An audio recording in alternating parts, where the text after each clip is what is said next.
আমি বিজেপিকে বারবার বলি, ওরে আমার সাথে খেলতে যাস না। আমার সাথে খেলতে গেলে আমি যে খেলাটা খেলবো সেই খেলায় তোমরা আমাকে ধরতেও পারবে না। অর্থাৎ আমার জনসংযোগ তার একটা সুদৃঢ় এবং নিবিড় সম্পর্ক তৈরি হয়েছে। আমি বিজেপিকে বারবার বলি, ওরে আমার সাথে খেলতে যাস না। আমার সাথে খেলতে গেলে আমি যে খেলাটা খেলবো সেই খেলায় তোমরা আমাকে ধরতেও পারবে না, ছুটতেও পারবে না, নাগালও পাবে না।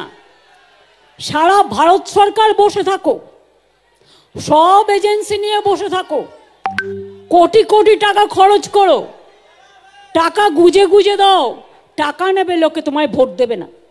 কারণ তুমি 1 মাসের জন্য টাকা দেবে আর 365 দিন চলবে কোত্থেকে?